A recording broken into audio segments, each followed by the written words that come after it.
தியாகப்படி. வாராயிரு திருக்குளமே வாழ்வாய் பேருடனே, வாராயிரு திருக்குளமே வாழ்வாய் பேருடனே.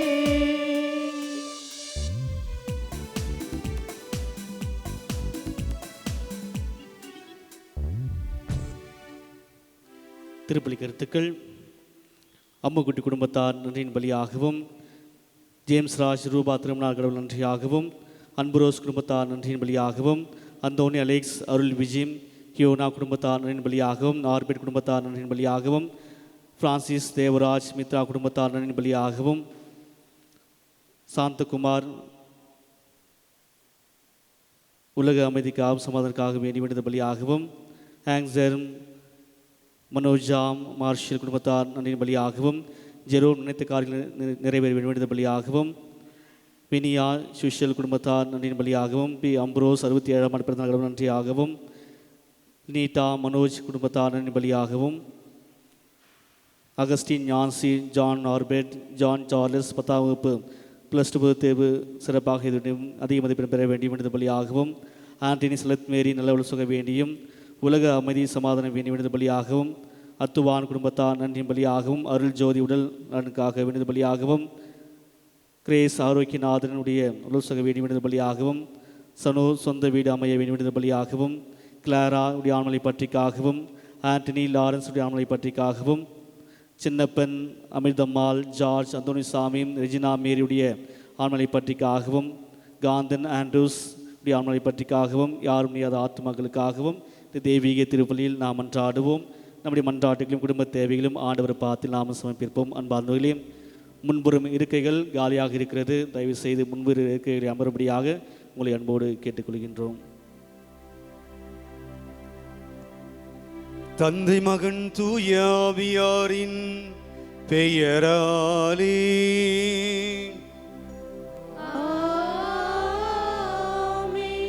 நம் ஆண்டவராகிய இயேசு கிறிஸ்துவின் அருளும் கடவுளின் அன்பும் தூய ஆவியாரின் நட்புறவும் உங்கள் அனைவரோடும் இருப்பதாக.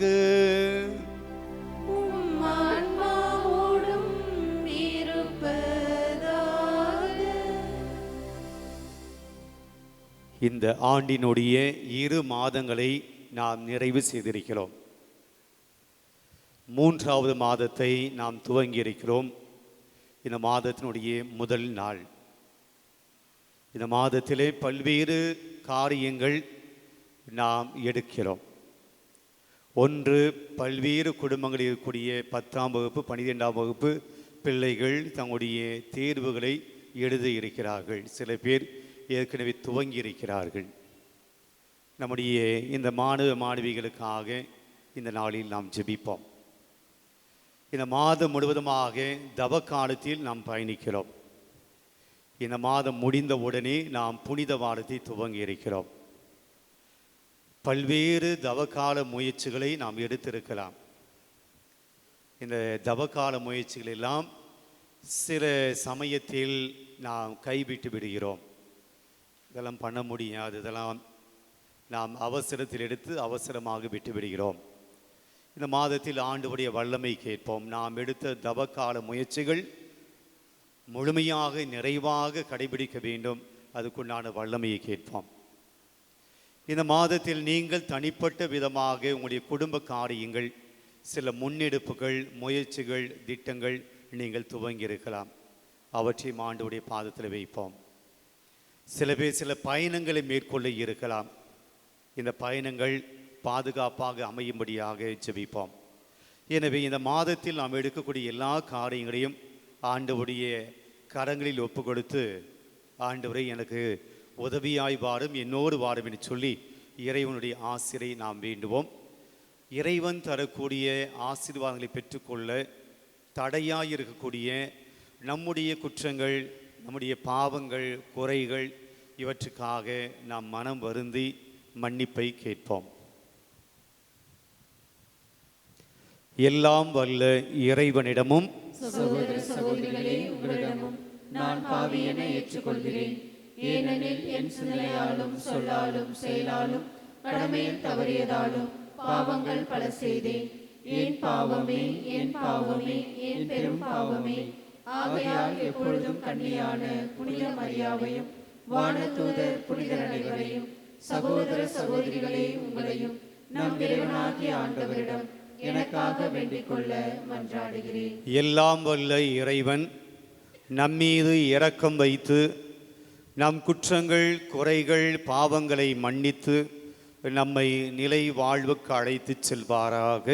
ஆமென்.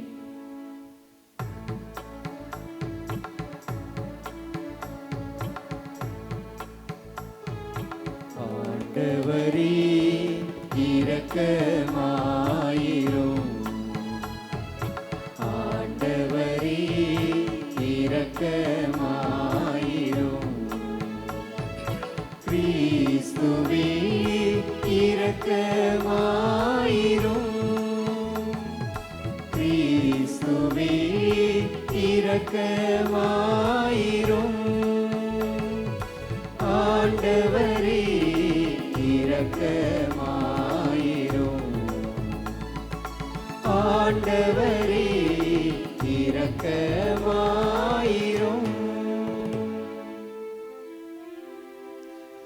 மன்றாடுவோமாக. இறைவாவும் அன்பு திருமகனுக்கு நாங்கள் செவிசாய்க்க எங்களுக்கு கட்டளையிட்டு உமது வார்த்தையினால் எங்கள் உள்ளத்துக்கு ஊட்டமளிக்க திருவுளம் கொண்டீரே. ஆக ஒளியால் நாங்கள் தூய்மையாக்கப்பட்டு உமது மாட்சியை கண்டு மகிழ்வோமாக. உம்மோடு தூயாவியாரின் ஒன்றிப்பில் இறைவனாய் என்றென்றும் வாழ்ந்து ஆட்சி செய்கின்ற அவர் வழியாக உம்மை மன்றாடுகின்றோம்.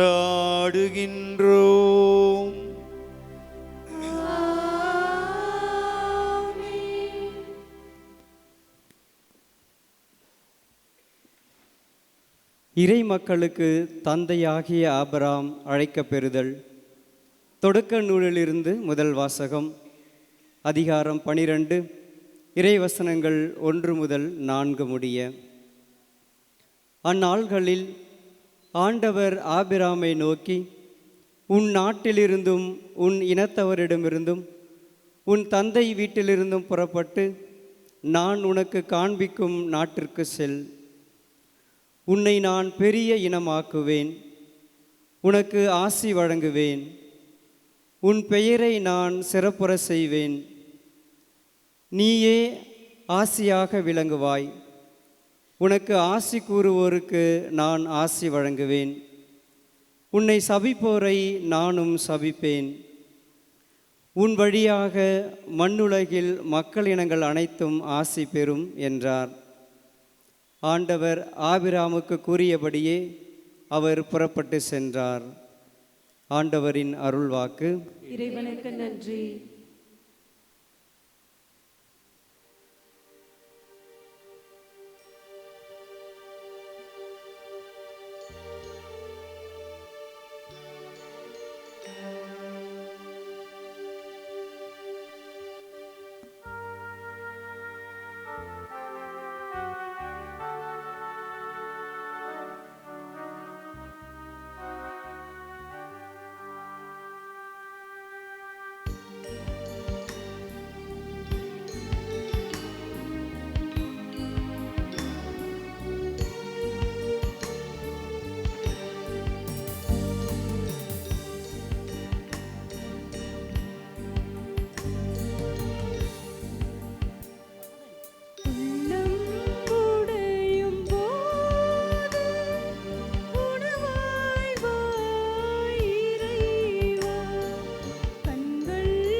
உள்ளம் உடையும் போது உறவாய் வா இறைவா.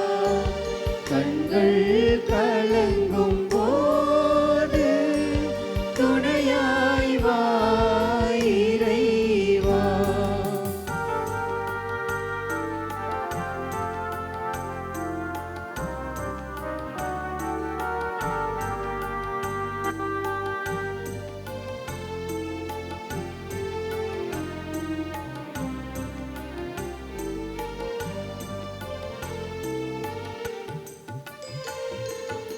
என் வாழ்வின் பாதையை அறிய முடியுமா? அது தரும் வேதனையை மறுக்க முடியுமா? என் வாழ்வின் பாதையை அறிய முடியுமா? அது தரும் வேதனையை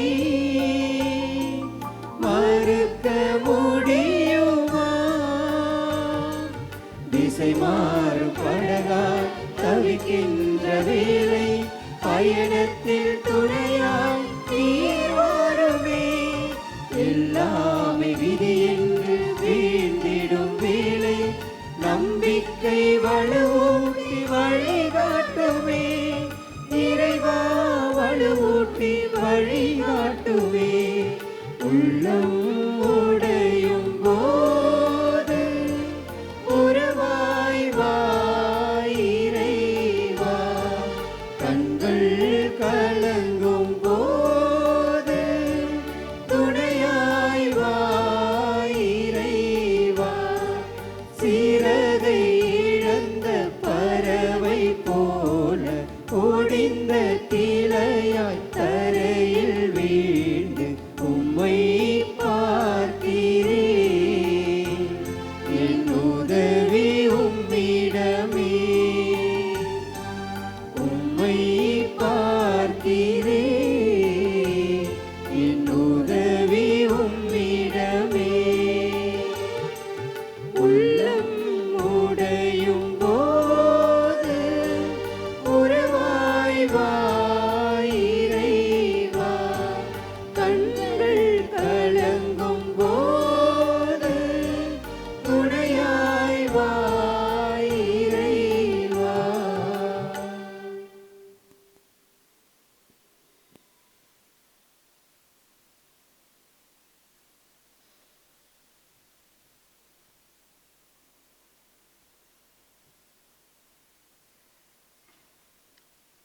இறைவன் நம்மை அழைத்து நம் மீது ஒளி வீசுகிறார்.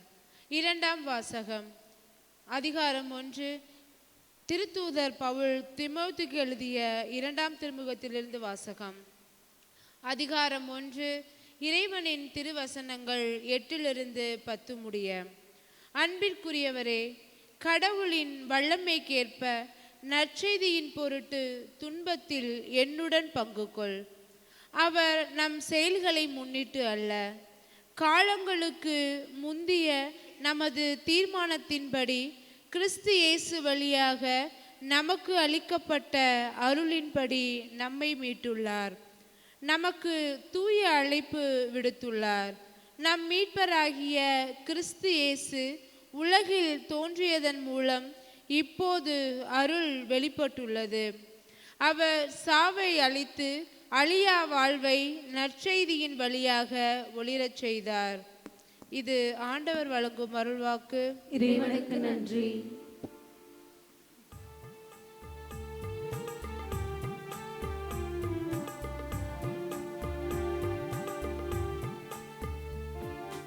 ஆயன் தன் மந்தையை காப்பது போல ஆண்டவர் நம்மை காக்கின்றார்.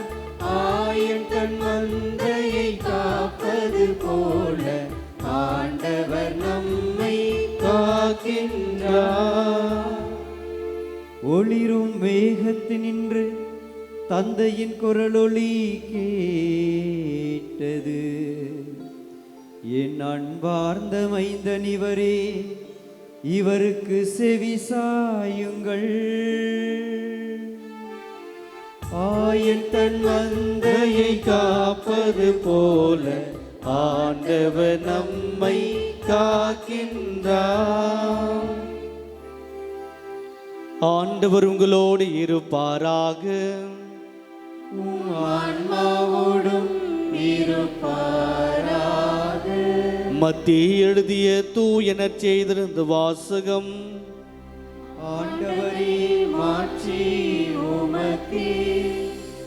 அதிகாரம் 17 இறை வார்த்தைகள் 1 முதல் 9 முடிய.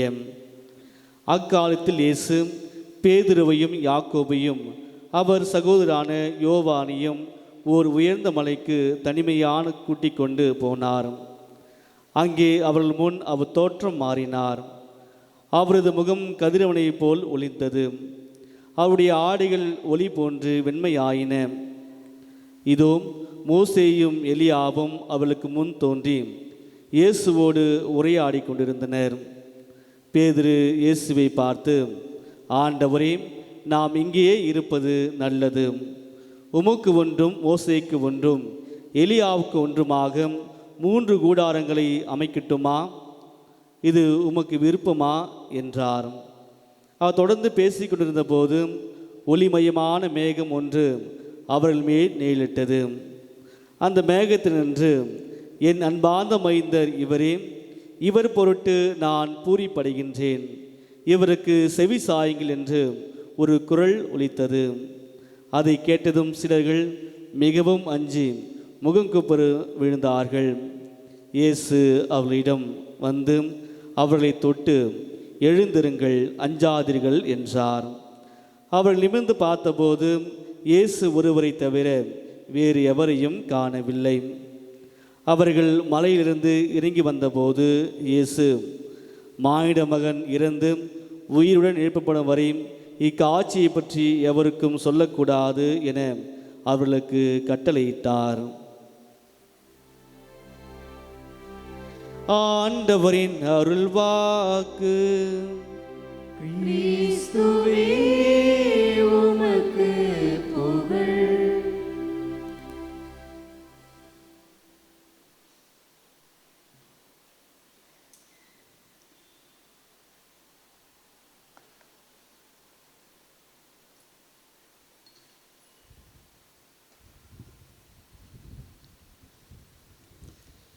தவக்காலத்தினுடைய 2வது வாரத்தை நாம் துவங்குகிறோம். 2ஆம் ஞாயிற்றுக்கிழமையில் திருப்பலியில் பங்கெடுக்கிறோம். உங்கள் அனைவரையும் இயேசுடைய பரிசுத்த நாமத்தினால் அன்போடு வரவேற்கிறேன். இயேசுவில் பெரிய மாணவர்களே,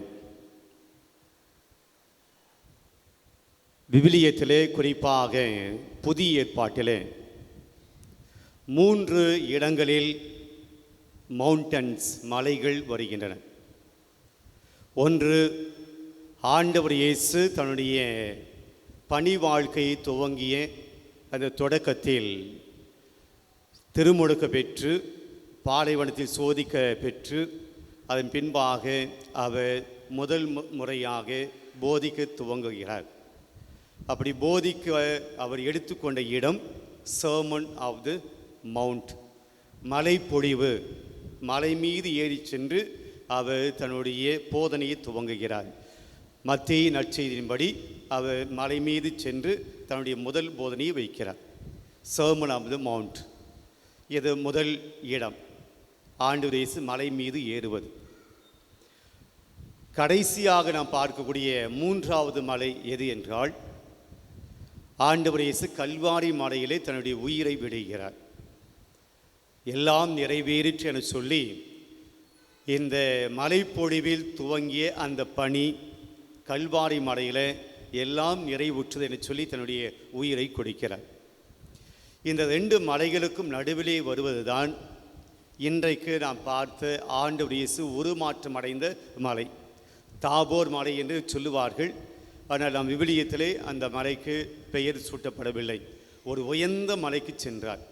இந்த மலை இன்றைக்கு நாம் இந்த இடத்தில் நடந்த நிகழ்வு தான் இன்றைக்கு நாம் நற்செய்தியாக படித்தோம். இந்த வாசகத்துக்குண்டான சின்ன விளக்கத்தை கொடுத்து இன்றைக்கு இந்த வாசகத்தில் வரக்கூடிய ஒரு வார்த்தையை மட்டுமே நாம் இன்றைக்கு தியானிக்க உங்களை அன்போடு அழைக்கிறேன். இந்த டிரான்ஸ்ஃபிகரேஷன், ஆண்டவர் இயேசுனுடைய தோற்ற மாற்றம் என்ற இந்த நிகழ்வு விவிலியத்திலே இடம் பெறுகிறது. சீடர்கள் 3 பேர் மலை மீது போகிறார்கள், இயேசு போகிறார். அங்கே இயேசுவுக்கு உருமாற்றம், தோற்ற மாற்றம் நடக்கிறது. இந்த 3 சீடர்கள் அங்கே பார்க்கிறார்கள். பேதுரு சொல்லி நாம் இங்கே இருப்பது நல்லது என்று சொல்லுகிறார். அங்கே மோயிசன் எலியா வந்து இயேசுவோடு பேசுகிறார்கள். அதன் பின்பாக இந்த நிகழ்வு முடிகிறது. அவர் இறங்கி போகிறார்கள். இந்த நிகழ்வுக்குள் இருக்கக்கூடிய இறையில் என்ன, அல்லது இந்த வாசகத்திலே கடவுள் நமக்கு வர சொல்லக்கூடிய செய்தி என்ன? பிரியமானவர்களே, இந்த நிகழ்வை நாம் இயேசுவினுடைய 2வது மலை, நான் சொன்ன இல்லையா, கல்வாரி மலை, அதுக்கு பின்னாடி வச்சு பார்க்கணும். அதை பின்பாக வைத்து பார்க்கிற போது நமக்கு அர்த்தம் புரியும். இயேசு தன்னுடைய பணி வாழ்க்கை துவங்குகிறார்.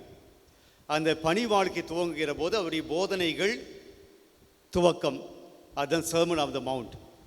இயேசு ஒருவேளை இந்த உலகத்தில் அவர் இப்படிப்பட்ட போதனைகளை போதிக்கவில்லை என்றால், அந்த சமூகத்திலே நடந்த அநியாயங்கள், அக்கிரமங்கள், அல்லது அந்த சமூகத்தில் இருந்த பெரிய பெரிய தலைவர்கள், மறைநூல் அறிஞர்கள், மூப்பர்கள், தலைமை குருக்கள், பரிசேயர்கள், சதுசீயர்கள், ஏரோதியர்கள், இவர்களை பற்றி இயேசு பேசல அப்படின்னா இயேசுவுக்கு என்ன நடந்திருக்காது? ஒன்றும் நடந்திருக்காது. உண்மையிலே ஒன்றும் நடந்திருக்கார். அவர் பாட்டு ஜாலியாக இருந்திருப்பார். 60-70 வயது வரைக்கும் நல்லா இருந்திருப்பார். ஏன்னா அவர் யாரையும் கேள்வி கேட்கல, யாருக்கும் பிரச்சனையாக இல்லை, யாருடைய அநியாயங்களையும் அக்கிரமங்களையும் அவர் தட்டி கேட்கல. எனவே யாருக்கும் இயேசு பகைவனாக, இயேசுக்கு எதிரியாக, இயேசு மற்றவர்களுக்கு இயேசு பிடிக்காதவராக இயேசு மாறி இருக்க மாட்டார். இல்லைங்களா?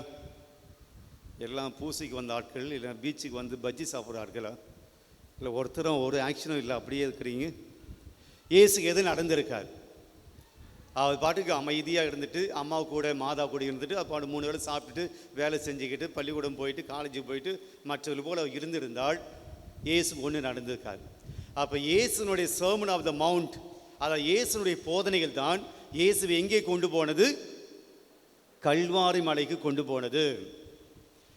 அப்போ அந்த கல்வாரி மலையினுடைய அந்த மிகப்பெரிய இயேசுக்கு ஏற்பட்ட அந்த அநியாயம் எதற்கென்றால் அவர் போதித்தார்.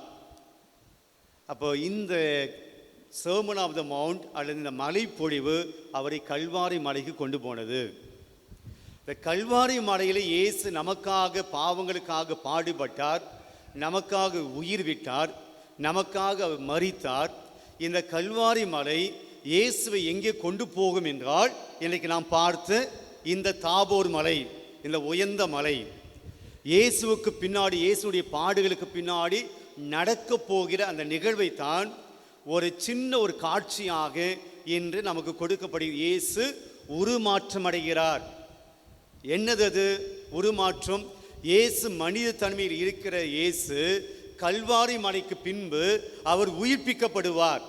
அவருடைய தோற்றம் மாறும், அவர் மாட்சி அடைவார், அவர் விண்ணகம் செல்வார். அப்போ கல்வாரி மலை இயேசுனுடைய பணியின் தொடக்கம், மன்னிக்கணும், மலைப்பொழிவு இயேசுனுடைய பணியின் துவக்கம். கல்வாரி மலை இயேசுனுடைய பணி வாழ்வினுடைய முடிவு. ஆனால் அது முடிவல்ல, மாறாக அந்த முடிவு இயேசுவை எங்கே கொண்டு போகிறது? மாட்சி நிறைந்த, மகிமை நிறைந்த அந்த வாழ்வு கொண்டு போகிறது. இதை இயேசு தன்னுடைய சீடர்களுக்கு சொல்லிக் கொடுக்கிறார்.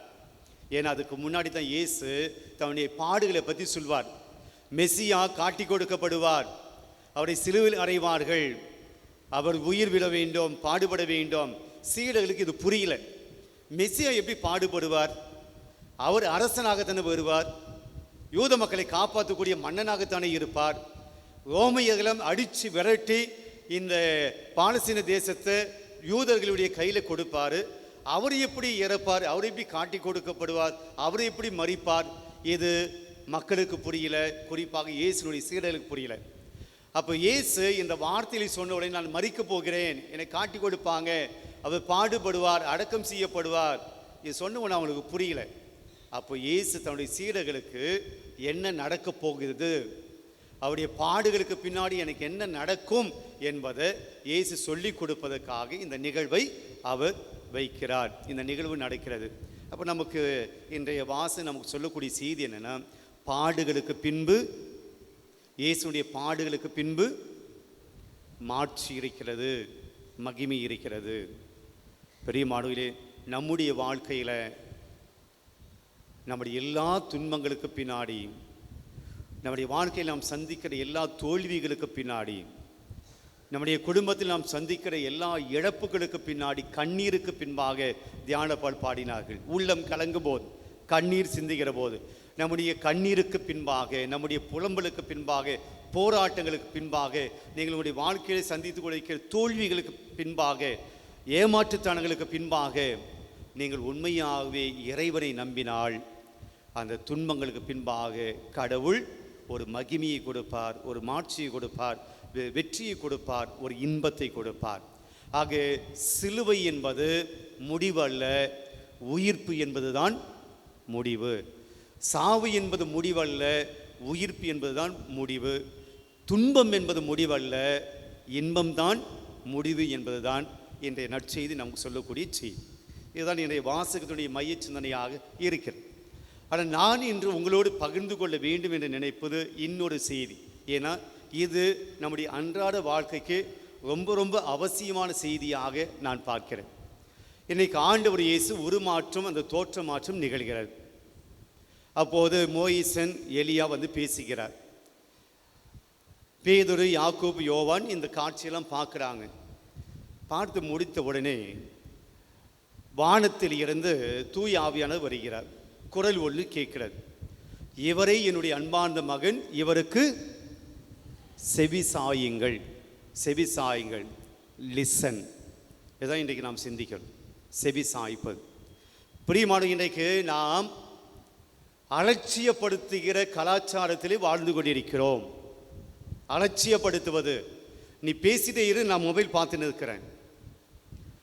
நீ ஏதோ சொல்லிட்டு இரு, நான் வேறு எதையும் நினைத்து கொண்டிருக்கிறேன். நீ ஒன்றை சொல்லி கொண்டு இருந்தாலும் நான் வேறு ஒன்றை யோசித்து கொண்டிருக்கிறேன். I don't want listen. நீ சொல்வதற்கு நான் செவி மடுக்க வேண்டிய ஒன்று இல்லை. நீ பேசினிரு, நான் என் வேலையை செஞ்சு நிற்கிறேன். இது எல்லா இடங்களும் நடைபெறுகிற ஒன்று. நம்முடைய குடும்பத்தில் மனைவி ஏதோ ஒன்று சொல்லி கொண்டிருப்பார், கணவன் ஏதோ ஒன்று செய்து கொண்டிருப்பார். கணவன் ஏதோ ஒன்று சொல்லி கொண்டிருப்பார், மனைவி ஏதோ ஒன்று செய்து கொண்டிருப்பார். பிள்ளைகள் ஏதோ சொல்ல வருவாங்க, ஆனால் பெற்றோர்கள் வேறு எதையும் யோசித்து கொண்டிருப்பார்கள். we don't want listen. செவி மடுப்பதற்கு இன்றைக்கு நமக்கு மனசு இல்லை. பிரியமானவர்களே, இன்றைக்கு ஆண்டவர் சொல்கிறார் சீடர்களை பார்த்து, இவரே என்னுடைய அன்பார்ந்த மகன், இவருக்கு செவி சாயுங்கள். பிரியமானவர்களே, ரெண்டு வார்த்தைக்கு டிஃப்ரென்ஸ் இருக்கு. இவருக்கு, இவர் சொல்றதை கேளுங்க அப்படின்னு இயேசு சொல்ல, கேளுங்கள் அப்படி சொல்ல. இவருக்கு செவி கொடுங்கள். என்ன பார்த்து, ரெண்டும் ஒன்று தானே. கேளுங்கள் என்பதும் செவி கொடுங்கள் என்பதும் ரெண்டும் ஒன்று தானே. அதில் என்ன வித்தியாசம்? பிரியமானவர்களே, ரெண்டுத்துக்கும் வித்தியாசம் இருக்கிறது. Hearing and listening. நாம் கேட்பதற்கும் செவி கொடுப்பதற்கும் வித்தியாசம் இருக்கிறது. நாம் கேட்பதற்கு ரெண்டு காதுகள் இருந்தால் போதும். ரெண்டு காது இருந்தால் போதும், அது கேட்கும். அந்த கேட்பதற்குண்டான அந்த ஹியரிங் கெப்பாசிட்டி இருந்தால் இந்த உலகத்தில் நடக்கூடிய எல்லா சத்தங்களும் நம்முடைய காதுகள் கேட்கும். காதுகள் போதும் கேட்பதற்கு. ஆனால் செவி மடுப்பதற்கு காதுகள் போதாது, இதயம் வேண்டும், மனசு வேண்டும். இப்போ நான் பேசிக்கொண்டிருக்கிறேன், ரெண்டு விதமான ஆட்கள் இங்கே இருப்பார்கள். ஒருவர்கள் ஏதோ ஒன்று சொல்கிறாரு, ஏதோ வந்து காதில் விடுகிறது, சொல்லிட்டு போட்டோம் என்று இருக்கக்கூடியவர்கள், கேட்கக்கூடியவர்கள். இன்னொன்று, இந்த மறையுறை வழியாக என் வாழ்க்கைக்கு நான் ஏதாவது எடுத்துக்கொள்ள வேண்டும் என்று உணர்வு பூர்வமாக அதை கேட்டுக்கொண்டிருப்பவர்கள், செவி சாய்த்து கொண்டிருப்பவர்கள். கேட்கிறவர்களுக்கு இது சத்தமாகத்தான் தெரியும். It is a sound, something is speaking, sound. செவி மடுப்பவர்களுக்கு இது மீனிங்காக வரும், அர்த்தமாக வரும். There something is saying. அது என் வாழ்க்கைக்கு, என்னுடைய மனசுக்கு, என் குடும்பத்துக்கு ஏதோ ஒன்று பொருந்துவதாக இருக்கிறது என்று மனதளவிலே கேட்கக்கூடியவர்கள். பிரியமானவர்களே, காதுகள் இருந்தும் கூட செவி சாய்க்காமல் இருக்க முடியும். அதான் இயேசு சொல்றார், நீங்கள் காதுகள் இருந்தும் நீங்கள் செவி மடுப்பதில்லை அப்படின்னு ஆண்டவர் சொல்கிறார். அப்போது கேட்பது என்பது வேறு, செவி மடுப்பது என்பது வேறு. கேட்பது என்பது செவிகள் வழியாக வரக்கூடிய ஒளி மட்டும்தான், இட்ஸ் சவுண்ட், அவள்தான் கேட்பது. செவி மடுத்தல் என்பது I am getting the meaning of the word, அந்த வார்த்தைக்குள் இருக்கக்கூடிய அர்த்தத்தை நான் புரிந்து கொள்கிறேன். ஆக காதுகள் இருந்து கேட்பது, காதுகள் இருந்தால் கேட்க முடியும். ஆனால் செவி மடுப்பதற்கு காதுகள் மட்டும் போதாது, எதையும் வேண்டும், மனசு வேண்டும். பிரியமானவர்களே, கேட்பது என்பது நான் எந்த எஃபர்ட்டும் எடுக்கணும் அவசியம் கிடையாது. அது பாட்டுக்கு ஒளி வரும், அது பாட்டு சத்தம் வரும். நீங்கள் பைக்கில் வந்திருப்பீங்க, காரில் வந்திருப்பீங்க, ரோட்டில் நிறைய வாகனங்களுடைய சத்தம் வந்திருக்கும், ஆர்ன் அடிச்சிருப்பாங்க. நீங்கள் எந்த வண்டியிலேருந்து எந்த ஆர்ன் வருது அப்படின்னா நீங்கள் செவி சாய்க்கலை, ஆனால் ஒளி கேட்டது, சத்தம் கேட்டுச்சு. அது தானாக நமக்குள் வரக்கூடிய சத்தம், நாம் எந்த முயற்சி எடுக்கணும் அவசியம் கிடையாது, சத்தங்கள் தானாக வரும். இது கேட்பது. செவி மடுத்தல் என்பது அது இன்னும் கொஞ்சம் ஆழமாக நாம் முயற்சி எடுப்பது, நாம் இன்வால்மெண்ட்டோடு பார்ப்பது. எவ்வளோ சத்தங்கள் மத்தியில் ஏதோ ஒன்று நம்முடைய மனதை தொடக்கூடிய விதமாய் இருக்கும். ஆக நாம் முயற்சி எடுப்பது தான் செவி மடுத்தல். ஐ இன்வால்வ் இன் தட், நான் அதில் இன்வால்வ் பண்ணுறேன். தானாக வரக்கூடிய சத்தம் கேட்பது, நானாக சிலவற்றை கேட்க முயற்சி எடுப்பது செவி மடுத்தல். பெரியமானலை கேட்பது என்பது இன்ஃபர்மேஷன்ஸ். இன்றைக்கி நான் சொல்கிறேன், நிறைய பேர் கேட்டுட்டு போகிறீங்க இன்ஃபர்மேஷன்ஸ். சில பேர் வெளியே வந்துன்னு சொல்லுவீங்க, நல்லா இருந்த பிரசங்கம். அதுக்கப்புறமா 1 மணி நேரம் கழித்து நான் பேசியது யாருக்கு ஞாபகம் இருக்கா, அது யாருடைய மனசும் நிற்காது.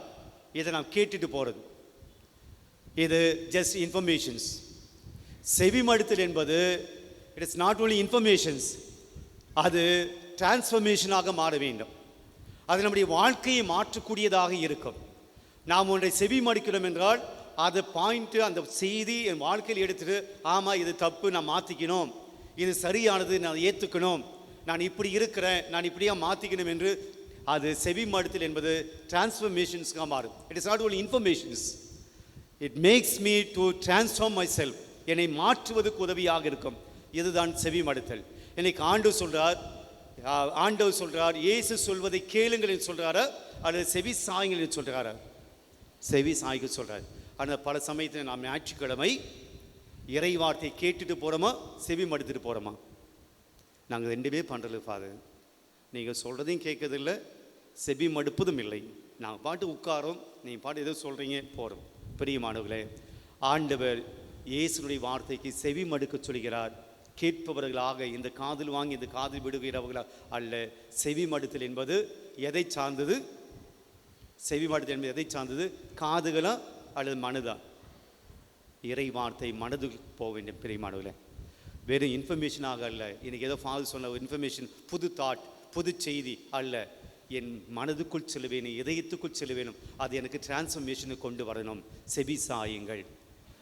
ஒவ்வொரு நாளும் 4 பேர் நம்மோடு அதிகமாக பேசுகிறார்கள். ஒவ்வொரு நாளும் 4 பேர் நம்மிடம் அதிகமாக பேசுகிறார்கள். யார்? உடனே கணவன்மான் சொல்லுவீங்க, என் மனைவி தான் ஃபாதர், தொழிலை தாங்க முடியல ஃபாதர் அப்படின்ட்டு. 4 பேர் நம்மோடு அதிகமாக பேசுகிறார்கள். யாராக இருக்கும்? ஆவியானவர். சார், கடவுள், ஆவியானவர், ஆண்டவர் நம்மோடு பேசுகிறார். ஒன்று, வெரி குட். இது பல பேருக்கு தெரியாது. ஒவ்வொரு நாளும் கடவுள் நம்ம கூட பேசுகிறன்றதை நம்ம தெரியாமல். ஆண்டவர் பேசுகிறார், ஆவியான தூய் ஆவியான பேசுகிறார். ஒன்று. வேறு யார்? மற்ற 3 பேர். எனக்கு டவுட்டாக இருக்குது. எல்லாம் இங்கே தான் இருக்கிறீங்களா? மனசு செவி சாய்க்கிறீங்களா? கேட்குறீங்களா? அட்லீஸ்ட் கேட்குறீங்களா? 2வது யாராகும் நம்ம கூட அதிகமாக பேசுகிறது? மனசாட்சி. வெரி குட், நல்ல பாயிண்ட். மனசாட்சி நம்மோடு பேசிக்கொண்டு இருக்கிறது. இதுவும் நாம் அதிகமாக கண்டுகொள்வதில்லை. நம்முடைய மனசாட்சி நம்மோடு பேசுகிறது என்பதை நாம் அதிகமாக கண்டுகொள்வதில்லை. 2 பேர். 3வது, நீங்கள் 3 கரெக்டாக சொல்லுவீங்க, 4வது மட்டும் தான் சொல்ல மாட்டீங்கன்னு நான் நினைக்கிறேன். 3வது யார் நம்மோடு பேசுகிறாங்க? சரி, டைம் ஆகுது. மக்கள் பேசுகிறாங்க. இப்போ நான் பேச உங்களுக்கு கேட்குதா இல்லைங்களா? அப்போ மக்கள் பேசுகிறார்கள். கணவன் பேசுகிறார், மனைவி பேசுகிறாங்க, பிள்ளைகள் பேசுகிறாங்க, வேலை செய்ய இடத்துல மக்கள் பேசுகிறாங்க, அங்கே போகிற வரக்கூடிய எல்லா இடத்துலையுமே மக்கள் பேசுகிறாங்க. நாம் அதை கேட்குறோம். நம்மோடு இருக்கிற மனிதர்கள் பேசுகிறார்கள். 3வது. இதை நீங்கள் சொல்லுவீங்க நினச்சேன், சொல்லலை. ஓகே. 3வது. நான்காவது, இது நீங்கள் சொல்ல மாட்டீங்க அப்படின்னு நினச்சேன், அவனு சொல்லலை. வேறு யாராவது யோசிங்க. வெரி குட், அதுதான் பார்த்தனே. சாத்தான். பிரியமானவர்களே, சாத்தான் நம்மோடு பேசுகிறது. கடவுள் பேசுகிற போது சாத்தான் அமைதியாக இருப்பதில்லை, சாத்தான் பேசுகிறது. இந்த 4 பேர் நம்மோடு பேசிக்கொண்டிருக்கிறார்கள். நாம் எதற்கு செவி சாய்க்கிறோம்? அதிகமாக நம்முடைய செவிகளை யாருக்கு கொடுக்கிறோம்? இன்றைக்கு முதல் வாசகத்துக்கு செல்வோம். ஆண்டவர் ஆபிரகாமிடம் பேசுகிறார். என்ன பேசுகிறார்?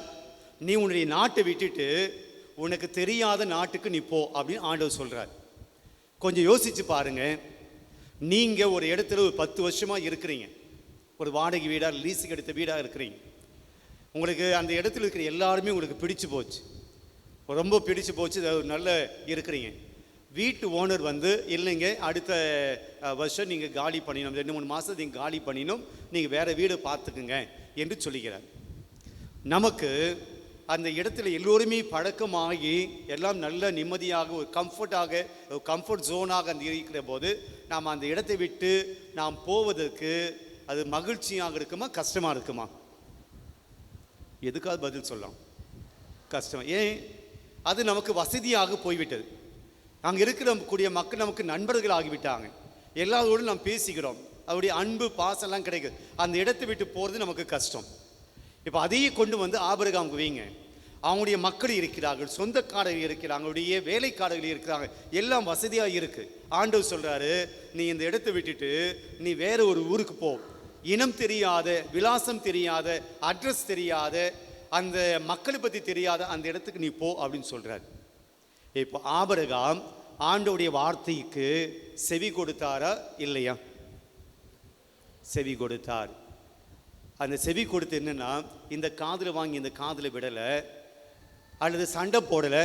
என்னங்க ஆண்டவரே, எவ்வளோ இடத்துல இத்தனை வருஷம் நான் இருக்கிறேன், நான் இங்கே இருந்துட்டு போடனே, அங்கே எதுக்கு போகிறீங்க, அங்கே யாரும் எனக்கு தெரியாது, அந்த மக்களை பற்றி தெரியாது. ஆபிரகாம் ஆண்டவருடைய வார்த்தையை தட்டி கழிக்கவில்லை, ஆண்டவருடைய வார்த்தையை அலட்சியப்படுத்தலை, ஆண்டவருடைய வார்த்தைக்கு செவி மடுத்தார். பிரியமானவர்களே, ஆண்டவருடைய வார்த்தைக்கு ஆபிரகாம் செவி மடுத்ததுனால ஆபிரகாம் கிடைத்த ஆசீர்வாதம் தெரியுங்களா? என்ன ஆசீர்வாதம்?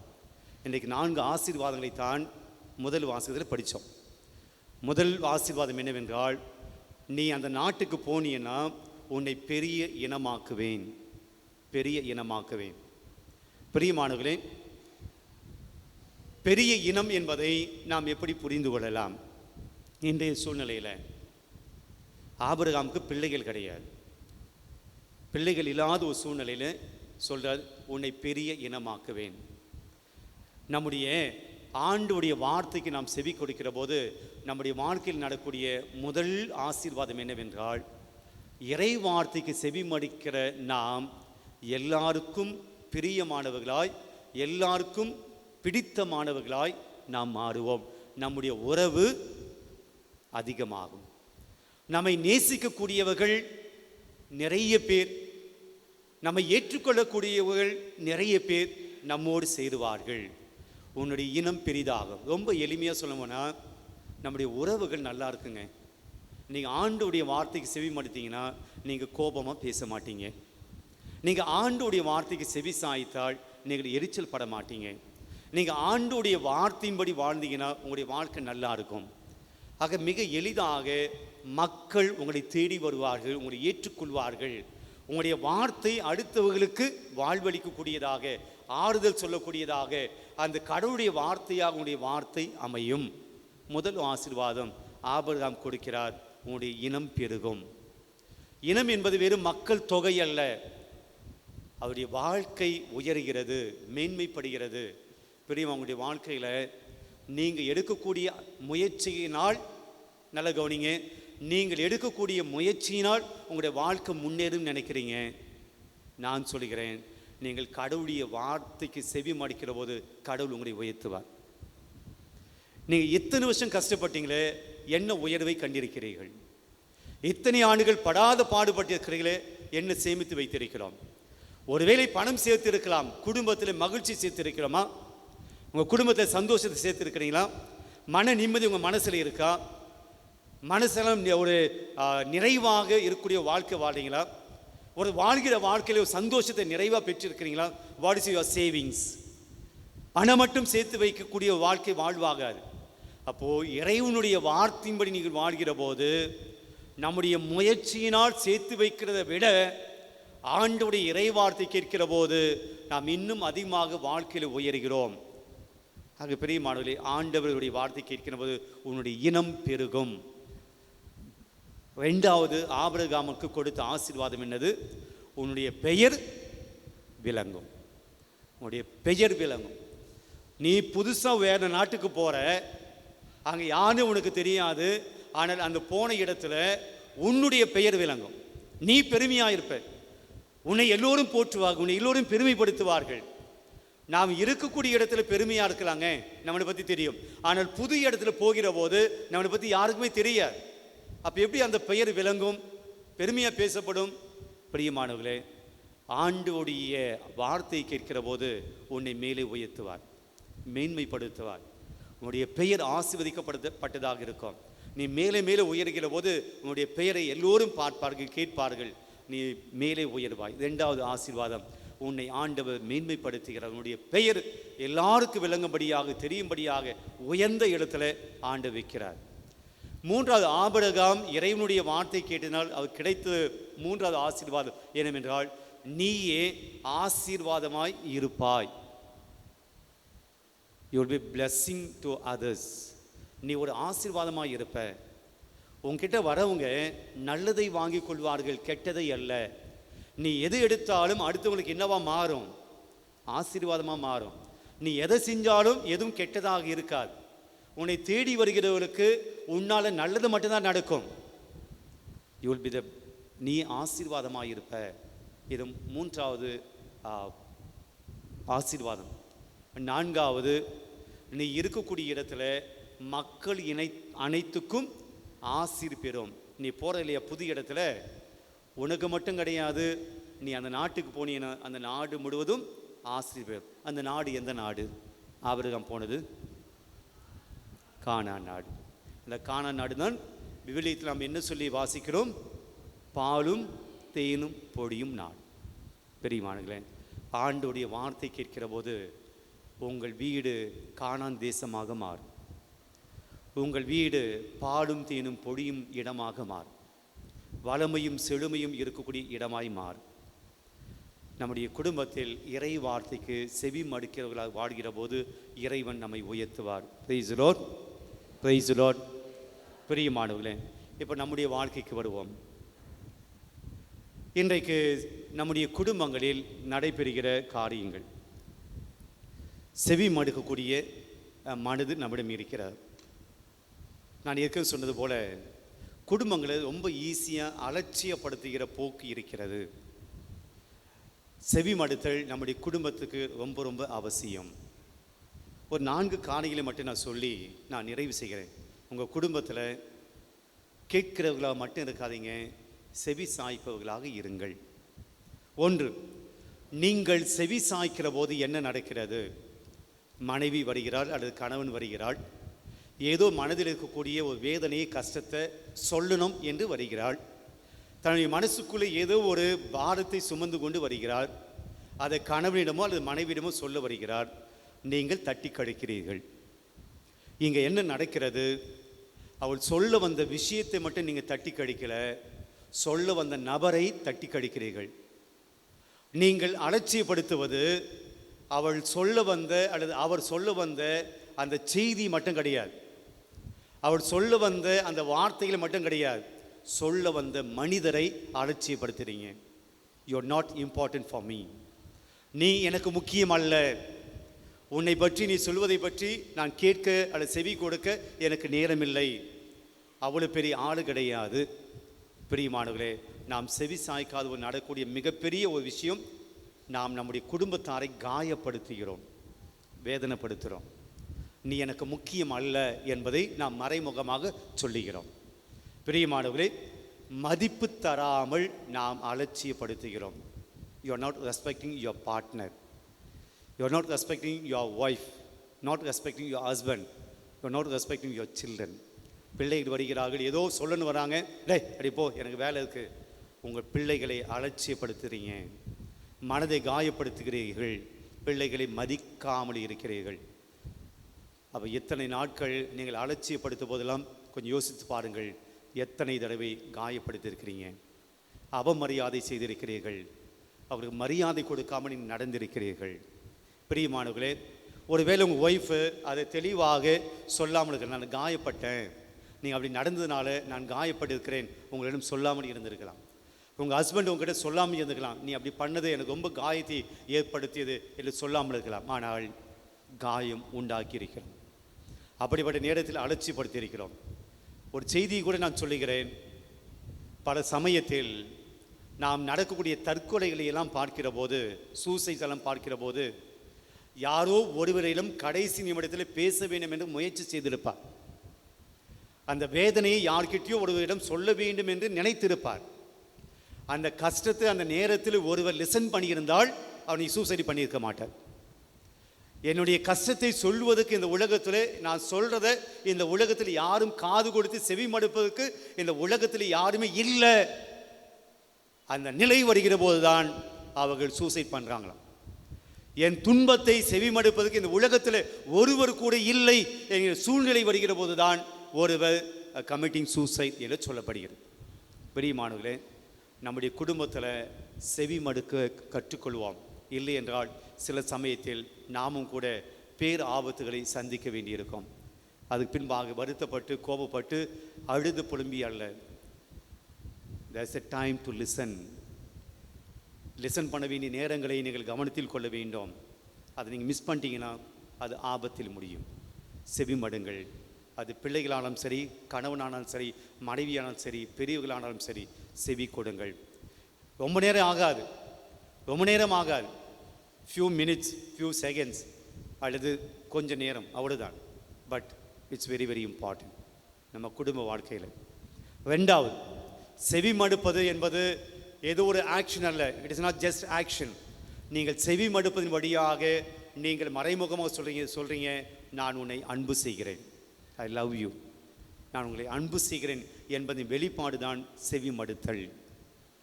எல்லாருக்கும் நம்ம செவி மடுக்கிறது இல்லைங்க, எல்லா சொல்ல நம்ம கேட்கறது கிடையாது. ஆனால் நாம் யாருக்கு செவி மடிக்கிறோமோ அவர்களை நாம் அன்பு செய்கிறோம் என்று அர்த்தம். இப்போ கணவன் வந்து ஏதோ சொல்லுகிறார், நீங்கள் செவி மடுக்கலைன்னா இன்டைரக்டாக என்ன சொல்கிறீங்க, நான் உன்னை அன்பு செய்யவில்லை, உன் மேலே எனக்கு பாசம் கிடையாது என்பதை நாம் இன்டைரக்டாக சொல்கிறோம். பிரியமானவர்களே, செவி மடுத்தல் என்பது அன்பின் வெளிப்பாடு. உன் மேலே எனக்கு அன்பு இருக்கு என்பதின் வெளிப்பாடு. மூன்றாவது, செவி மடுத்தல் வழியாக என்ன நடக்கிறது, நாம் தாழ்ச்சி உள்ளவர்களாக இருக்கிறோம். தாழ்ச்சி உள்ளவர்களாக இருக்கிறோம். எப்பவுமே பேசிக்கொண்டிருக்கிறவர்களிடம் தாழ்ச்சி கிடையாது. லிசன் பண்ணுறாங்க இல்லையா, அவர்களிடம் தாழ்ச்சி இருக்கிறது. செவி மடுப்பதற்கு தாழ்ச்சி வேணுங்க, அந்த பணிவு வேண்டும். பேசுவதற்கு எதுவும் தேவையில்லை, பேசுவதற்கு வாய் இருந்தால் போதும் இல்லையா. வாய் இருந்தால் சொல்லுவாங்க, பேசுவதற்கு ஆண்டவர் கொடுத்தது ஒரு, எங்கே பேசுகிறீங்க, வாயில் தானே பேசுகிறோம். பேசுவதற்கு ஆண்டவர் கொடுத்தது என்ன, ஒரு வாய். செவி மடுப்பதற்கு ஆண்டவர் கொடுத்தது 2 காது. அப்போ எது அதிகமாக செயல்படணும், காது தான் அதிகமாக செயல்படும். ஆனால் எது அதிகமாக செயல்படுது, டக்கு டக்குன்னு பதில் வருது. உண்மை அதுதானே. நாம் பேசுவதற்கு முன்பாகவே, நாம் செவி மடுப்பதற்கு முன்பாகவே ஒருவர் பேசுவதற்கு ஆன்சர் பண்ணுறதுக்கு நம்ம மனசில் போயிட்டு இருக்கோம். நான் சொல்ல புரியுது தெரியல. ஒருவர் உங்களோடு பேசுகிறார், அவங்க செவி சாய்ப்பதற்கு முன்னாடியே அவர் விட்ட உடனே நாம் ஒன்றை பேசுவதற்கு மனதளவிலே ஆயத்தமாக இருக்கிறோம். we are not listening, we are preparing to talk. அவர் பேசி முடிச்சோடனே நான் ஏதாவது பேசணும்.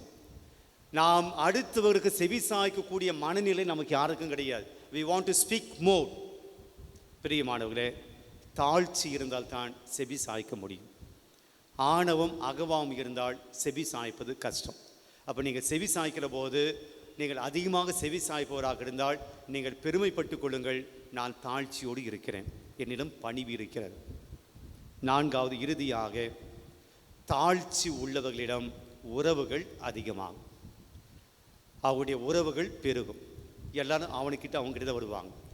நீங்கள் எல்லாருடைய அன்பை பெற வேண்டும், எல்லாம் உங்களை தேடி வரணும், எல்லாரும் உங்களை பார்த்து உங்களை நீங்கள் அட்ராக்ட் பண்ணணும், எல்லாருடைய அன்பை பெற்றுக்கொள்ள வேண்டும், எல்லாருடைய கவனத்தை பெற்றுக்கொள்ள வேண்டும் என்றால் நீங்கள் அழகாக இருக்கணும்னு அவசியம் கிடையாது, உங்களிடம் அதிகமாக பணம் இருக்கணும் அவசியம் கிடையாது, நீங்கள் மற்றும் ரொம்ப திறமைசாலிகளாக இருக்கணும் அவசியம் கிடையாது. எல்லோரும் உங்களிடம் வர வேண்டும் என்றால் நீங்கள் செவி சாய்ப்பவராக இருந்தாலே போதும், உங்களை தேடி வருவார்கள், உங்களுடைய உறவுகள் அதிகமாகும். நான் ஃபஸ்ட்டு சொன்னதும் மனசில் நிற்குதோ இல்லையோ அதை விட்டுடுங்க. நான் கடைசியாக சொன்ன 4 காரியங்களை மனதில் கொள்ளுங்கள். நீங்கள் செவி சாய்க்கிற போது நீங்கள் அடுத்தவருக்கு மதிப்பை கொடுக்கிறீர்கள். நீங்கள் செவி சாய்க்கிற போது நான் உன்னை அன்பு செய்கிறேன் என்பதை சொல்லுகிறீர்கள். நீங்கள் செவி சாய்க்கிற போது நீங்கள் தாழ்ச்சி உடையவராக இருக்கிறீர்கள். நீங்கள் செவி சாய்க்கிற போது உங்கள் உறவுகள் அதிகமாய் பெரிதாய் மாறுகின்றன. வளர்த்துக்கொள்வோம். நம்பிக்கை அறிக்கை. அனைவரும் எழுந்து நிற்போம். ஒரே கடவுளை நம்புகின்றேன். விண்ணகமும் மண்ணகமும் காண்பவை காணாதவை யாவும் படைத்த எல்லாம் வல்ல தந்தை அவரே. கடவுளின் ஒரே மகனாய் உதித்த ஒரே ஆண்டவர் இயேசு கிறிஸ்துவை நம்புகின்றேன். இவர் காலங்களுக்கெல்லாம் முன்பே தந்தையிடமிருந்து பிறந்தார்.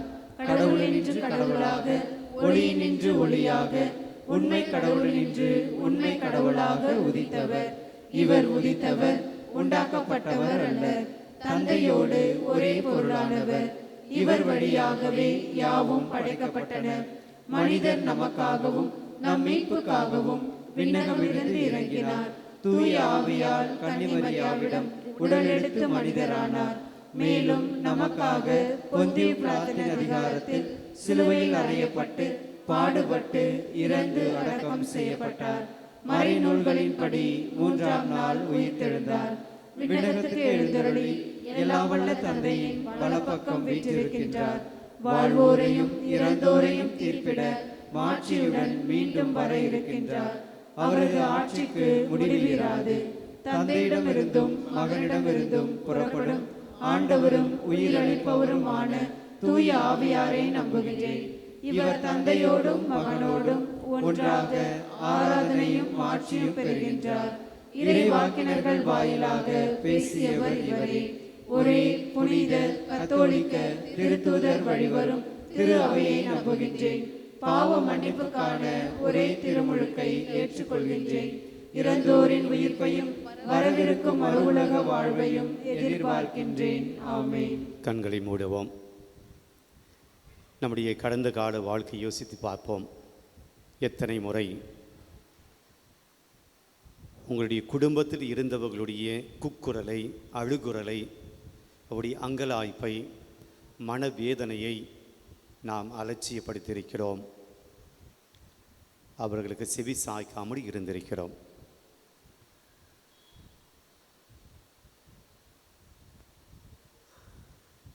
ஜெபிப்போம். எங்கள் அன்பு இறைவா,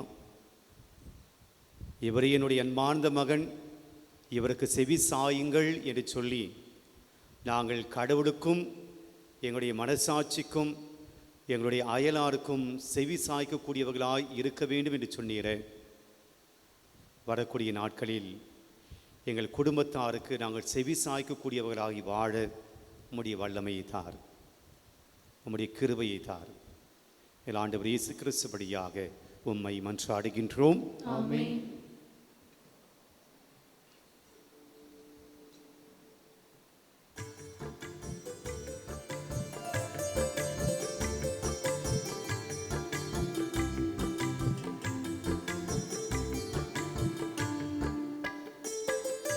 மீட்க வந்த மாபரனே உம்மிடமே நான் மீண்டெழுந்த தயவினுக்காய் தருகிறேன். மீட்க வந்த மாபரனே உம்மிடமே நான் மீண்டெழுந்த தயவினுக்காய் தருகிறேன். உமது பாதையில் உயர்ந்த தீபமாய், உமது பாதையில் உயர்ந்த தீபமாய் நான் வாழும் வரை ஒளிந்திடுவேன். தேவனே தேவனே. சகோதர சகோதரி, என்னுடையதும் உங்களுடையதுமான இப்பலி எல்லாம் வல்ல தந்தையாகிய இறைவனுக்கு ஏற்றதாகும்படி மன்றாடுங்கள்.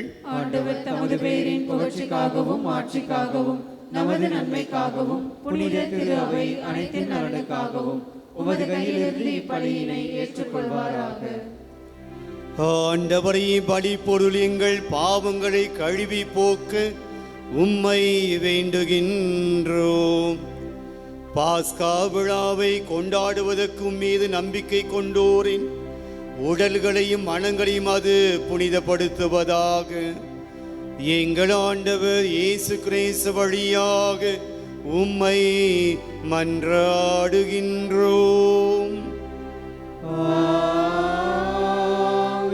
ஆண்டவர் உங்களோடு இருப்பாராக.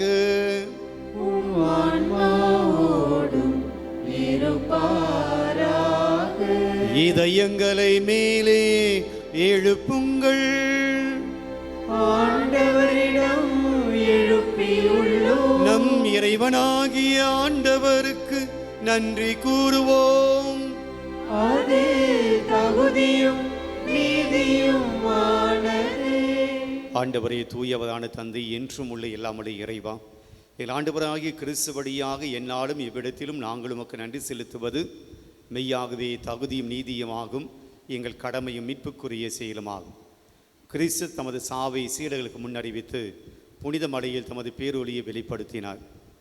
அதனால் சட்டமும் இறைவாக்களும் சான்று பகர்ந்தவாறு தம் பாடுகள் வழியாகவே உயிர்ப்பின் மாட்சிக்கு தாம் வந்து சேர வேண்டும் என்பதை அவர் விளங்க செய்தார்.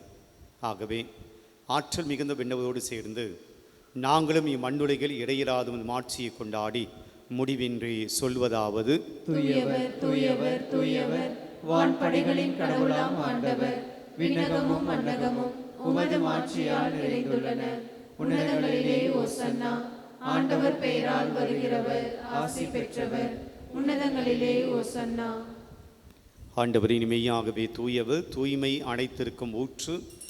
ஆகவே உம்முடைய ஆவியை பொழிந்து இக்காணிக்கைகளை தூய்மைப்படுத்த உம்மை வேண்டுகிறோம்.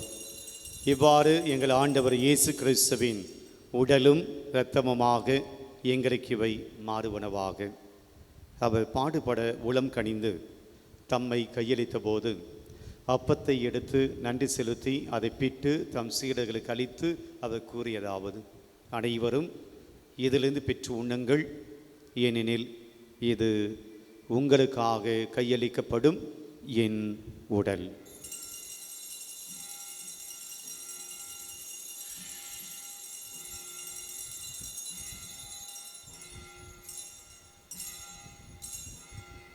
அவ்வண்ணமே இரவு விருந்தை அருந்திய பின் கிண்ணத்தையும் எடுத்து மீண்டும் உமக்கு நன்றி கூறி தம் சீடர்களுக்கு அளித்து அவர் கூறியதாவது: அனைவரும் இதிலிருந்து பெற்று பருகுங்கள், ஏனெனில் இது புதிய நிலையான உடன்படிக்கைக்குரிய என் இரத்தத்தின் கிண்ணம். இது பாவ மன்னிப்புக்கென்று உங்களுக்காகவும் பலருக்காகவும் சிந்தப்படும். இதை என் நினைவாக செய்யுங்கள்.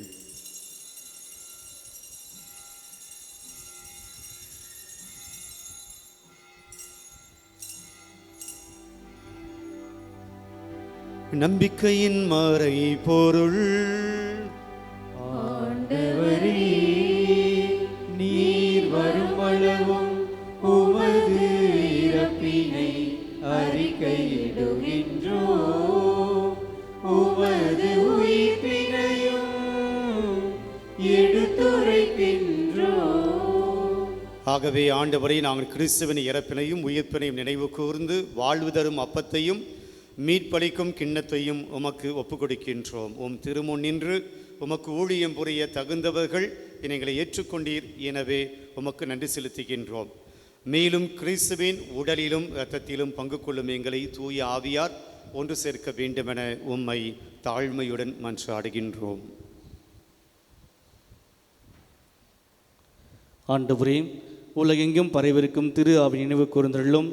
எங்கள் திருத்தந்தை லியோ, எங்கள் ஆயர், நீதிநாதன் ஆண்டகை, எல்லா திருவினர், குறிப்பாக தெய்வீக திருப்பலில் பங்கேற்கும் அனைவரையும் உமது திரு ஆவின் அன்பில் நிறைவு பெற செய்திருளும். மேலும் உயிர்த்தெழும் எழுதுநோக்குடன் துயில் கொள்ளும் எங்கள் சகோதர சகோதரிகளையும் இறந்தோர் அனைவரையும் இரக்கத்துடன் நினைவு கூர்ந்து உமது திருமுக ஒளியினுள் ஏற்றுள்ளும். எங்கள் அனைவர் மீதும் இரக்கமாயிரும். கடவுளின் கன்னி தாயான புனித மரியா, அவருடைய கணவரான புனித யோசேப்பு, புனித திருத்தூதர்கள், இவ்வுலகில் உமக்கு முதலாய் அந்தோனியார் அனைவருடனும் நாங்கள் இலைவாழ்வில் பங்கு கொள்ளும் தகுதி பெற்று திருமகன் இயேசு கிறிஸ்து வழியாக உம்மை புகழ்ந்தேத்த வரமருள உம்மை மன்றாடுகின்றோம்.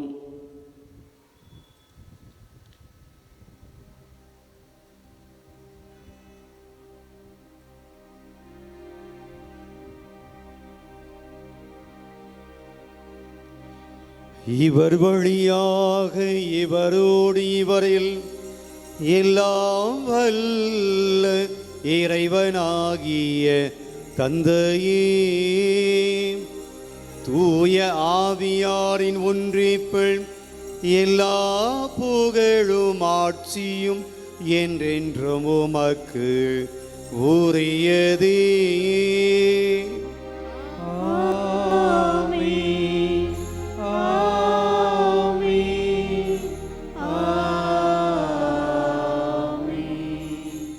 எழுந்து நிற்போம். இவரே என் அன்பார்ந்த மகன், இவருக்கு செவி சாயுங்கள் என்று நமக்கு ஆண்டவர் கட்டளையிட்டிருக்கிறார். செவி சாய்ப்பது என்பது ஒருவருடைய வேதனைகளை குணப்படுத்துவது, ஹீலிங் த ஹார்ட்ஸ், அவருடைய இதயங்களில் இருக்கக்கூடிய வேதனைகளை குணப்படுத்துவது, சுகம் கொடுப்பது, ஆறுதல் கொடுப்பது. ஆண்டவருடைய அந்த வல்லமை அடுத்தவர்கள் வேதனைகளுக்கு செவி சாய்க்கக்கூடிய அந்த கிருபை நமக்கும் கிடைக்க வேண்டும். கரங்களை விரித்து அப்படிப்பட்ட ஒரு இதயம், அப்படிப்பட்ட ஒரு மனம் நமக்கு கொடுக்கும்படியாக ஆண்டவர் இயேசு சொல்லிக் கொடுத்த ஜெபத்தை நாம் சேர்ந்து ஜெபிப்போம். விண்ணுலகில் இருக்கிற எங்கள் தந்தையே, உமது பெயர் தூயது என போற்ற பெறுக. உமது ஆட்சி வருக. உமது திருவுளம் விண்ணுலகில் நிறைவேறுவது போல மண்ணுலகிலும் நிறைவேறுக. எங்கள் அன்றாட உணவை இன்று எங்களுக்கு தாரும். எங்களுக்கு எதிராக குற்றம் செய்வோரை நாங்கள் மன்னிப்பது போல எங்கள் குற்றங்களை மன்னியும். எங்களை சோதனைக்கு உட்படுத்தாதேயும், தீமையிலிருந்து எங்களை விடுவித்தருளும். ஆண்டவரே, தீமை அனைத்திலிருந்தும் எங்களை விடுவித்து எங்கள் வாழ்நாளில் அமைதியை கனிவுடன் அருளுமை மன்றாடுகின்றோம். உமது இரக்கத்தின் உதவியால் நாங்கள் பாவத்திலிருந்து எப்போதும் விடுதலை பெற்று யாதொரு கலக்கமின்றி நலமாயிருப்போமாக. நாங்கள் எதிர்நோக்கி இருக்கும் பேரின்பத்திற்காகவும் என் மீட்பராகிய இயேசு கிறிஸ்துவின் வருகைக்காகவும் காத்திருக்கின்றோம். ஆண்டவரே இயேசு கிறிஸ்துவை, அமைதியை உங்களுக்கு விட்டுச் செல்கிறேன், என் அமைதியை உங்களுக்கு அளிக்கிறேன் என்று உம்முடைய திருத்தூதர்களுக்கு மொழிந்தீர. எங்கள் பாவங்களை பாராமல் உமது திரு அவையின் நம்பிக்கையை கண்ணோக்கி அதற்கு அமைதியும் ஒற்றுமையும் அளித்தல்வீராக. என்றென்றும் வாழ்ந்து ஆட்சி செய்கின்றவர் நீரே. ஆண்டவருடைய அமைதி உங்களோடு என்றும் இருப்பதாக. ஒருவருக்கொருவர் அமைதியை பகிர்ந்து கொள்வோம். உலகின் பாவங்களை போக்கும் இறைவனின் செம்மறியே, எங்கள் மேல் இரக்கமாயிரும். உலகின் பாவங்களை போக்கும் இறைவனின் செம்மறியே, எங்கள் மேல் இரக்கமாயிரும். உலகின் பாவங்களை போக்கும் இறைவனின் செம்மறியே, எங்களுக்கு அமைதியை அளித்தருளும். இதோ இறைமகன் இயேசு உலகின் பாவங்களை போக்குகின்றவர். செம்மறியின் விருந்துக்கு அழைக்க பெற்ற நாம் பேறு பெற்றோர். ஆண்டவரே, நீர் என் இல்லத்தில் எழுந்தருள நான் தகுதியற்றவள். ஆனால் ஒரு வார்த்தை மட்டும் சொல்லியருளும், எனது ஆன்மா நலமடையும். அன்பான சகோதர சகோதரிகளுடைய கவனத்திற்கு இப்போது வழங்கப்படுகிற ஆண்டவருடைய திருவுடல் நற்கருணை கத்தோலிக்க மதத்தை சார்ந்தவர்கள் மட்டுமே பெற்றுக்கொள்ள அன்போடு கேட்டுக்கொள்கிறோம். மற்ற மதங்களை சார்ந்தவர்கள், கிறிஸ்தவ சபைகளை சார்ந்தவர்கள் நீங்கள் இங்கு இருந்தால் நீங்கள் இருக்கிற இடத்திலிருந்து உங்களுக்காக, குடும்பத்துக்காக ஜெபிக்க கேட்டுக்கொள்கிறோம். நற்கருணை வாங்க வர வேண்டாம் என்று அன்போடு கேட்டுக்கொள்கிறோம்.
உண்ணும் உணவாய் என் உள்ளத்திலே வா வா, உயிரே வா வா. இந்த நோயில் கலந்து என்னில் எழுந்திடவே இயேசுவே வா வா.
அறிவிப்புகள்.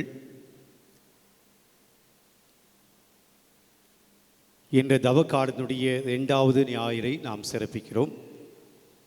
வருகிற செவ்வாய்க்கிழமை இந்த மாதத்தினுடைய முதல் செவ்வாய்க்கிழமை அந்தோணியாருக்கான சிறப்பு மிகு நாள்.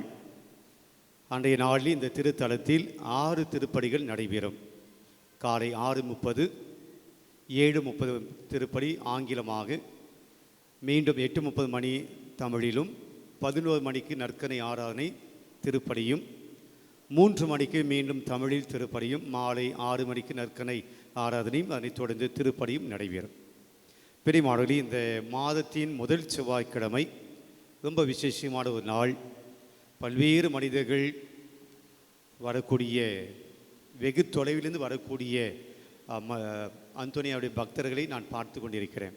எடுத்துக்காட்டாக பாண்டிச்சேரி, மரக்கான், இந்த பகுதி சென்றோம் என்றால் மாதாவரம், ரெட் ஹில்ஸ், இப்படியாக நிறைய பேர் பல்வேறு இடங்களில் வந்து இந்த அந்தோணியாருடைய ஆசீர்வாதத்தை பெற்றுச் செல்கிறார்கள். அந்தோணியாருடைய ஆசீர்வாதம் நமக்கும் கிடைக்கும். நாமும் நம்பிக்கையோடு இந்த மாதத்தினுடைய முதல் செவ்வாய்க்கிழமையில் வந்து நம்முடைய வேண்டுதல்களை ஆசீர்வாதங்களாக மாற்றிக்கொள்ள உங்களை அன்போடு அழைக்கிறோம். வருகிற வெள்ளிக்கிழமை, மாதத்தினுடைய முதல் வெள்ளிக்கிழமை, வழக்கமாக 3 மணி திருப்பலி நம்முடைய ஆலயத்தில் நடைபெறும். பிற்பகல் 3 மணிக்கு அந்த திருப்பலி அப்படியே தவக்க ஆலயத்திலும் இருக்கிறது. 3 மணிக்கு திருப்பலி நடைபெறும். மாலை நற்கரை ஆராதனை வைப்போம். மாதத்தினுடைய முதல் வெள்ளிக்கிழமையிலே எப்போது தவக்காலம் என்பதனால் ஆராதனை இருக்காது, சிலுவை பாதை இருக்கும்.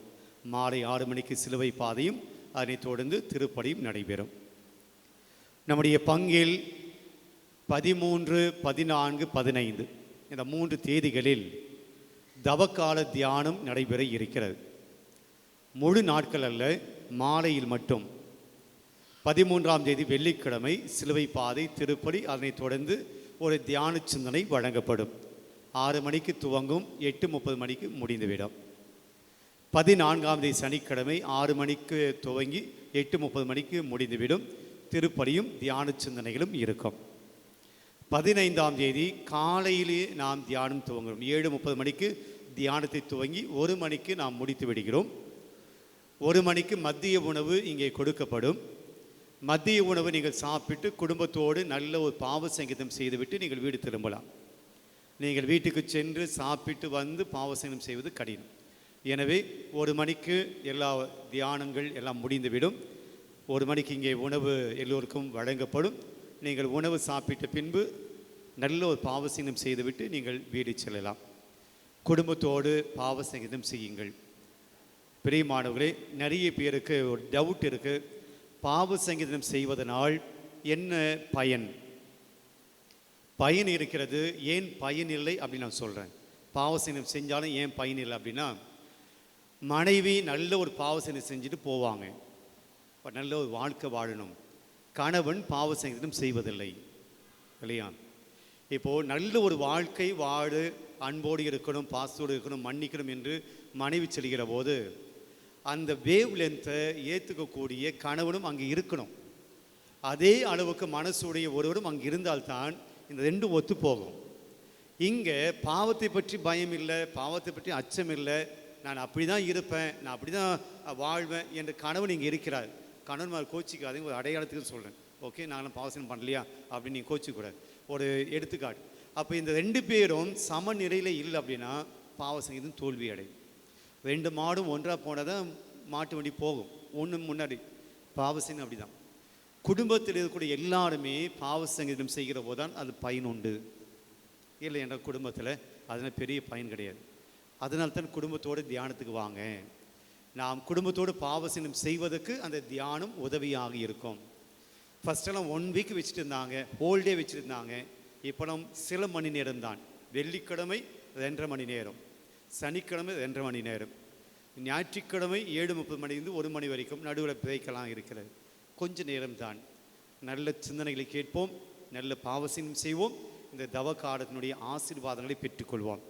பிரியமானவர்களே, இந்த தவக்காலத்திலே வரக்கூடிய ஞாயிற்றுக்கிழமையுடைய திருப்பலிகள் நேரம் நாம் இன்னும் சொல்லவில்லை. ஏனென்றால் அந்த தியானம் கொடுக்கக்கூடிய தந்தையினுடைய அருட்தந்தை அவருடைய தியானத்தினுடைய ஸ்ட்ரக்சர், எது முதல்ல எது பின்னாடி, எப்போ பூசை வைக்கிறார் இன்னும் நமக்கு சொல்லலை. அவர் நாளைக்கு தான் அவர் நமக்கு இந்த செய்திகளை சொல்ல இருக்கிறார். இதை வரக்கூடிய ஞாயிற்றுக்கிழமை எப்பெல்லாம் திருப்படி இருக்கின்ற செய்திகள் உங்களுக்கு சொல்லப்படும். தவக்காலத்தினுடைய இன்னொரு மிக முக்கியமான நிகழ்வு திரு யாத்திரை. இந்த 7 ஆலயங்களுக்கு சென்று சிலுவை பாதை செய்யக்கூடிய அந்த பழக்கம் எல்லா பங்குகளுமே இருக்கிறது. நம்முடைய பங்கிலும் அதை நாம் இந்த ஆண்டு வைத்திருக்கிறோம். செல்லக்கூடிய இடங்கள் அச்சரப்பாக்கம், திண்டிவனம், விக்கிரவாண்டி, விழுப்புரம், எம்மாவோஸ் தியான மைய நிலையம், உளுந்தப்பேட்டை, கோணாங்குப்பம் இந்த பகுதியில் இருக்கக்கூடிய ஆலயங்களை நாம் சந்திக்க இருக்கிறோம். செல்லக்கூடிய தேதி 22ஆம் தேதி, இந்த மாதம் 22ஆம் தேதி காலை 6 மணி முதல் இரவு ஒரு 9 மணிக்குள் நாம் திரும்பி வந்து விடலாம். இதற்குண்டான ஒரு நபருக்குண்டான கட்டணம் 1500 ரூபாய். இதில் என்னென்ன அடங்கும்? வாகன செலவு, காலை, மதியம், இரவு 3 வேளை உணவு, காலை டீ ஸ்நாக்ஸ், மாலை டீ ஸ்நாக்ஸ், இதெல்லாம் இந்த கட்டணத்தில் அடங்குகின்றன. இறுதி தேதி அடுத்த ஞாயிற்றுக்கிழமை. உங்களுடைய பெயர்களை பதிவு செய்யக்கூடிய இறுதி தேதி அடுத்த ஞாயிற்றுக்கிழமை. நீங்கள் அடுத்த தேதி பணம் கொடுத்து உங்களுடைய பெயர்களை பதிவு செய்ய வேண்டும். இந்த வாரமே நீங்கள் பெயர்களை பதிவு செய்து அடுத்த வாரம் நீங்கள் பணம் கொடுத்தாலும் பிரச்சனை இல்லை. ஏனென்றால் எத்தனை பேருந்துகள் நாம் ஏற்பாடு செய்ய வேண்டும் என்பது நமக்கு தெரிய வேண்டும். இதுவரையில் 3 பேருந்துகளுக்குண்டான மக்கள் வந்திருக்கிறார்கள். நீங்கள் வருவதாக இருந்தால் உதவி பங்கு தந்தையிடம் சென்று நீங்கள் உங்களுடைய பெயர்களை பதிவு செய்து அடுத்த ஞாயிற்றுக்கிழமைக்குள் அதுக்குண்டான கட்டணத்தை செலுத்தும்படியாக கேட்டுக்கொள்கிறோம். ஒருவேளை வெளிப்பங்கிலிருந்து நாங்கள் வருகிறோம், எங்களுடைய பங்கிலிருந்து ஏற்பாடு செய்யலை, அப்படி செஞ்சுருக்காங்க. ஆனால் இந்த பகுதிகள் நாங்கள் பார்க்க வேண்டும். கோணாங்குப்பம் நாங்கள் பார்க்கணும். இதுக்கு ஒரு வாய்ப்பு எங்களுக்கு கிடைக்குமா? கண்டிப்பாக கிடைக்கும். ஆனால் நீங்கள் முன்னதாகவே உங்களுடைய பெயர்களை பதிவு செய்தால் அதுக்குண்டான வாகனங்களை நாங்கள் ஏற்பாடு செய்வதற்கு உதவியாக இருக்கும். எனவே வெளி பங்கிலிருந்து வரக்கூடிய மக்களுக்குண்டான ஒரு செய்தி முன்னதாகவே நீங்கள் சொன்னால் அது நல்ல நன்மையாக இருக்கும், ஏற்பாடு செய்வதற்கு உதவியாக இருக்கும். பிரியமானவர்களே, இந்த தவக்காலத்தில் செல்லக்கூடிய திரு யாத்திரை ஏன் போகிறீங்க? சில பேருக்கு இந்த கேள்வி. இதனால் என்ன யூஸ்? போன கோயிலுக்கு போயிட்டு இருக்கிறீங்க, ஒவ்வொரு வருஷம் போகிறீங்க, என்ன பயன்? ஒரு 3 காரியங்கள் இதில் நான் பார்க்கிறேன். திருச்சபை சொல்லலை, நான் பார்க்கிறேன். ஒன்று, ஒரு பங்காக நாம் போகிறோம். ஒரு பங்காக நாம் போகிறோம். இது நாம் பங்கினுடைய மக்களோடு சேர்ந்து ஒரு நாள் நாம் இருக்கிற போது பங்கு மக்களை நாம் தெரிந்து கொள்கிறோம். நம்மோடு இருக்கக்கூடியவர்களை நாம் அறிந்து கொள்கிறோம். நாம் இன்னும் நம்முடைய உறவுகள் அதிகமாகின்றன. பூசைக்கு வர வீட்டுக்கு போய் பூசையும் வீட்டுக்கு போய் யாரை பற்றி தெரிஞ்சுக்க நமக்கு நேரம் கிடையாது. நம்முடைய பங்கினுடைய உறவுகள் அதிகமாகின்றன. ஒன்று. 2வது, நாம் செல்லக்கூடிய பங்குக்கு ஒவ்வொரு பாதுகாவலர் இருக்கிறார். இந்த பங்குக்கு அந்தோனியார் பாதுகாவலர் போல நாம் செல்லக்கூடிய ஒவ்வொரு ஆலயத்துக்கும் ஒரு பங்கினுடைய பாதுகாவலர் இருக்கிறார். அந்த பாதுகாவலுடைய பரிந்துரையை நாம் அன்றைக்கு பெற்றுக்கொள்கிறோம். அவருடைய இன்டர்செஷனை நாம் பெற்றுக்கொள்கிறோம், பரிந்துரையை நாம் பெற்றுக்கொள்கிறோம். 2வது. 3வதாக திருத்தந்தை பிரான்சிஸ் அவர்கள் சொல்வது போல, நீங்கள் திரு யாத்திரைக்கு செல்லுகிற போது பரிபூர பலன்களை பெற்றுக்கொள்கிறீர்கள், ஆண்டவருடைய நிறைவான ஆசீர்வாதங்களை பெற்றுக்கொள்கிறீர்கள். ஆக இந்த 3 காரியங்கள் இந்த திரு யாத்திரையிலே நடக்கின்றன. It is not tour, picnic கிடையாது. இது நாம் பரிபூர பலன் பெறுவதற்கும் நம்முடைய செல்லக்கூடிய இடங்களுடைய பாதுகாவலுடைய இறையாசி பெறுவதற்கும் நம்முடைய உறவுகளை வளர்த்துக் கொள்வதற்கும் இந்த திரு யாத்திரை பயன்படுகிறது. எனவே பார்த்த இடங்களை பார்த்தாலும் கூட பலன்கள் இருக்கின்றன. நம்முடைய பங்கில் ஒரு நல்ல பழக்கம் இருக்கிறது, நான் பார்த்திருக்கிறேன். நாங்கள் போக முடியல ஃபாதர், ஆனால் போக வேண்டும், ஆனால் அவர்களுக்கு கட்டணம் செலுத்த முடியாது என்று ஏழை எளியவர்களுக்கு உதவி செய்யக்கூடிய ஒரு பழக்கம், இந்த திரு யாத்திரைக்கு ஸ்பான்சர் பண்ணக்கூடிய பழக்கம் நம்முடைய பங்கில் இருக்கிறது. கடந்த தடவை நம்முடைய பீடத்தில் பணி செய்யக்கூடிய ஆல்டர் சர்வர்ஸுக்கு அந்த உதவி நான் கேட்டிருந்தேன். கிட்டத்தட்ட 20 பீட சிறுமியர் இருக்கிறார்கள். இவர்களுக்கு யாராவது ஸ்பான்சர் பண்ண முடியுமா என்று சொல்லி நிறைய பேர் உதவி செய்தீர்கள். அதுபோல் இந்த ஆண்டும் இந்த பிள்ளைகள் அவர்களை அழைத்து செல்கிறோம். அவருக்கு நீங்கள் ஸ்பான்சர் செய்வதாக இருந்தால் நீங்கள் உதவி பங்கு தந்தையை நீங்கள் அணுகலாம். கடந்த ஞாயிற்றுக்கிழமை திருப்பலி காணிக்கை 32,910 ரூபாய்.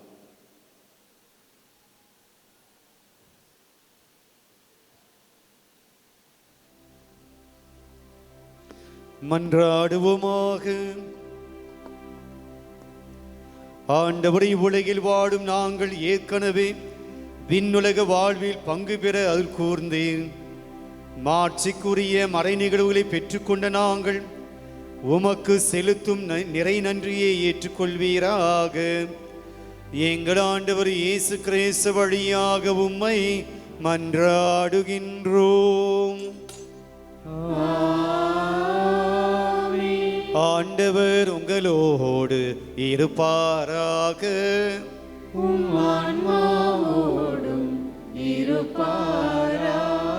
எல்லாம் வல்ல இறைவன் தந்தை, மகன், தூயாவியார் உங்களை ஆசீர்வதிப்பாராக. சென்று வாருங்கள், திருப்பலி நிறைவேறிற்று.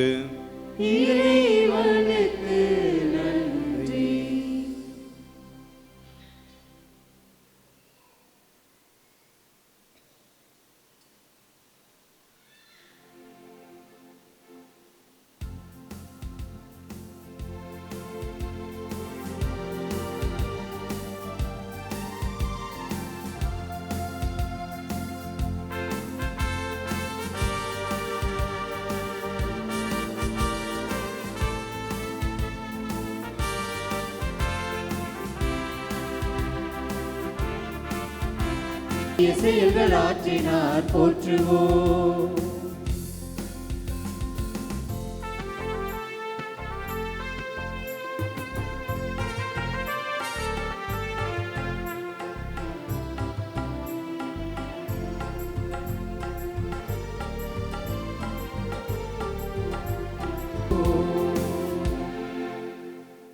புதுமைகளின் அரசியான எங்கள் அன்னை மரியாளே, எங்களுக்காக வேண்டிக் கொள்ளும். திருக்குடும்பங்களின் பாதுகாவலரான புனித சூசையப்பரே, எங்களுக்காக வேண்டிக் கொள்ளும். எங்கள் திருத்தலத்தின் பாதுகாவலரான கடற்கரை புனித அந்தோனியாரே, எங்களுக்காக வேண்டிக் கொள்ளும். தந்தை மகன் தூய ஆவியாரின் பெயராலே ஆமென்.